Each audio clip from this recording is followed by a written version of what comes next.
everyone, this is Furence, and in this video I will show you how I made this 3D render. This is just one shot, I will show you the other ones at the end. So I started in Zbrush, but not from scratch. Instead I used a low poly hand that I already modeled for another character, just to go faster. I separated the mesh in multiple polygroups, so I could isolate each one of them if I want, for example, to sculpt just on one finger. I first sculpted the main creases of the hand with one of the skin brushes that came from the skin pack that G-Hill made. I'll put a link in the description, but even without this brush, a default damp standard will also do the same thing. Then with the clay builder brush I started sculpting the main volumes of the hand. I tried to make the anatomy correct, but I'm not really an expert in that domain, so I just often looked at my own hand and I also took some references from the internet. That, by the way, you should always have, because you can't simply just invent stuff. Even if it's for a stylized or cartoon character, you need to have a correct anatomy. Otherwise people would just notice it that something's off. And unless you are a doctor or studied anatomy for years, you can't remember where every single muscle or bone is. So yeah, use references. It's super important. So as you can see, I didn't want to jump too fast into the details. I first wanted to have the right pose for my hand, because the muscles and the wrinkles won't behave the same way depending on the pose. So posing in Zbrush isn't that difficult, it just takes a lot of time. As you can see, I'm doing the same thing over and over again. Basically I'm just masking one part, setting the pivot right, blurring it, inverting it, then rotating the mesh like I want, and then just start over again. So one night I forgot to record my screen. I'm so deeply sorry, I know it's a big skip, but I was so happy with it I just couldn't redo everything just for the sake of the video, sorry. Anyway, you get to see how I sculpted one of the fingers, yay. Joke aside, you still get to see how I sculpted the other parts of the hand, because basically I just did the same thing. I did everything with the clay builder brush and well, just sculpted what I saw. I took some photos of my hand doing the same pose, so I could see how everything would behave, even if I exaggerated a lot of stuff and added some shapes that I thought were cool. So that's why my hand isn't really correct, anatomically spoken, because well, I often sculpted well with the flow. I mean, if I saw a part of the hand and I thought, hey, I'd like to see that kind of muscle emerging from the shape, well, I just did it, even if that muscle didn't really existed. But I still tried to make it believable, otherwise it would just be uncanny. So once I was satisfied with the base sculpt of my hand, I continued with the details. So I started with the wrinkles. I masked first the parts where I wanted those wrinkles to be, just to have more control. Again, this is a brush coming from the skin pack from G-Hill. It comes with an alpha, so it makes the process much faster and easier. And if you don't already have those kind of alphas or brushes for the skin pores and skin wrinkles, you should definitely try and make some of your own or find some on the internet, because otherwise without them it would just take too long to make every single one of them. So once the small wrinkles were done, I continued by hand and sculpted individual wrinkles that were much deeper and bigger, just to emphasize some parts of them. You should make the skin pores and skin wrinkles quite strong, because later on the render with the SSS, it will kind of blur those details, and it will make them not as visible as they were in Zbrush. That's why I always do the skin pores directly in Substance Painter, because if during the render I see that the skin pores aren't strong enough, I can always return into Substance Painter and crank up the height value. So now I'm trying to see which position and rotation is best for my second hand. I know that the final camera in the render will be positions like we see it now, so I'm trying to see if the silhouette works fine. You can by the way see the silhouette if you want in the white rectangle. And yeah, the silhouette is really the most important part, because just with the silhouette you need to be able to understand what it is and in what position it is. After a bit of tweaking, I was finally happy with the shapes of my two hands, so I merged them together so I could go on with the next step. So next I will use the slime bridge tool. It's a new feature in Zbrush, and when I first discovered it I was amazed by what it could do, and it's actually to test out that new feature that I made the sculpture. So the slime bridge tool works with a single subtool, although the subtool can be composed of separate meshes, like here with the two hands, and the mesh must be in quads and with no subdivision level. So as you can see, it's really super easy. You just have to mask out two different parts, you press the button, and well, slimes are generated between them.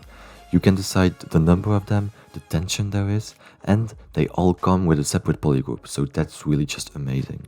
It's kind of hard to predict what it will always generate, so I just retry until I'm happy with it. And the best part is when you smooth it, because that's when the tubes become thinner and really act like webs. I'll say it again, but I really love this feature. It's super simple and you get amazing result instantly. And now it will be time to play the character trapped between the webs.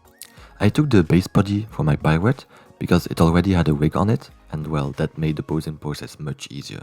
He just has one leg, because the other leg is a wooden leg, but if I added the other leg now, it would break my wig, so I decided to continue the pose with this body, and at the very end, I would duplicate one leg and merge it on the other side. I made this wig with Advanced Skeleton.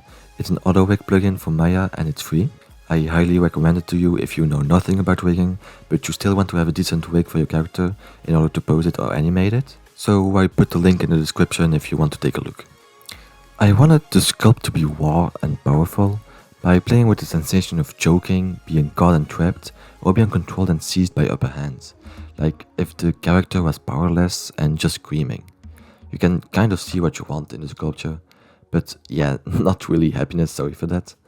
Nevertheless, as you can see, I added a slime part right in front of his face, and I also corrected his leg. So you can see all the bad skinning that happened on his body with the bad wig, so I'm just rectifying all those things, and I'm also adding some more details and more muscles. Right now I can't have any symmetry anymore, it's too late for that, but it's not a bad trainer actually, because well, we rely too much sometimes on symmetry, and it's good to know how all the muscles behave in a non-symmetrical way, because well, depending on the pose that you have, some muscles will contract more or less. But anyways, just like the hands, I took some references and I tried to have a correct anatomy, but again, well, sometimes I like to invent some stuff. Like for example here on the foot, I'm not sure that that's correct, but well, again, I like the shapes that it made, so yeah. It's the end result that matters, and so if in the end the sculpt looks pretty, well, it doesn't really matter if the anatomy is correct or not. So next I did the mouth, so I wanted them to scream, so I opened his mouth with the move brush, and I masked the upper lip, because when you open your mouth, it's not the upper part that moves, it's always your jaw that rotates and that moves down. And I know it's a bit sloppy, but you will actually never see his mouth, because here you see that there is a slime in front of his face, and so I just needed the shape to be right, because I projected the slime onto his face, just to have the right shape. At this stage, when you think everything is done, I advise you to step back, take a pause, and come back later with a fresh new eye, and many times you will see that you will notice things that you didn't see before. I'll let you watch the end of the sculpting process, and then we will go into Substance Painter.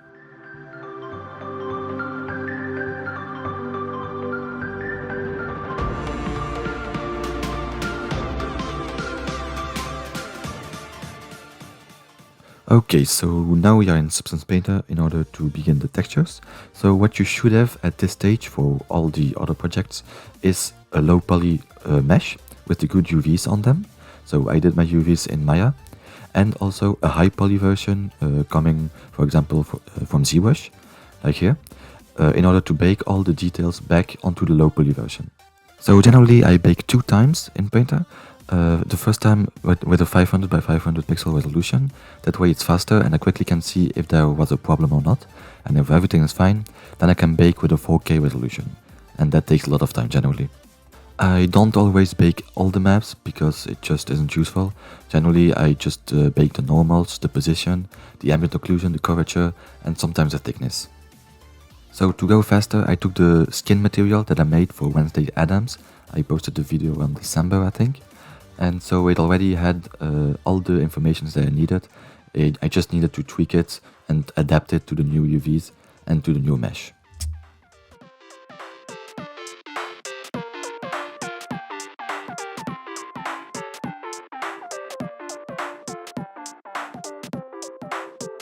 So here's why some maps might be useful for the baking.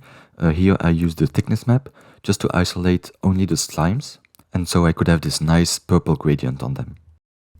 So for the body again, I took a skin material that I already made. I just changed the colors a bit. And yeah, it will suffice. It's not that detailed, but I knew that I want to big zooms on them, so this quality will suffice. If you are new to Substance Beta, I really recommend you to work with fill layers. That way you take just a plain color and you add a black mask to it, and in the mask you paint where you want this fill layer to be. That way you can always tweak the color after it if you are not happy with it. You should never paint with a paintbrush a color on it, because otherwise you couldn't change the color afterwards. So that's done. Let me just export everything in 4K, and now we will see how I did the renders. So I did the first render in Redshift and the second one in Gorilla. I don't really know why I did that, but I wanted to try it out in 2 different renders. That's why. So you can see I have all these different lights to achieve the effect. I also have volumetrics, that's why the render is so slow. I put a noise texture inside the volumetric. That's how I achieved these kind of clouds inside it. And well, for the shading textures of the hand, I just plugged in all the maps in the right parameters, and I also added SSS. So how did I do my lighting? I basically have 3 main lights, one coming from the top, one from the side, like you see here, in order to have the nice rim light, and one on the other side. And then I also have separate lights just in front of the eyes, because I wanted the eyes to be illuminated, like if a burst of light emanated from him. And let's hit the render. So I obviously sped that up. I think it lasted for 30 minutes. But well, I don't have the best computer. Okay, so here we go. After that render, I sent it into Photoshop and just did some color grading. And here's the final render. Okay, so my second render, I made it in Gorilla render. So it's free. You can have one free license if you want. They made Playmobil, the movie, and they also made Arcane on it. And it really is a great soft. As you can see, I have a lot of lights. I also have one light here for the volumetrics. And so I have this first pass, that is the beauty pass, with an alpha. So the background is black, but it has an alpha. And then I had the second pass with just the volumetrics.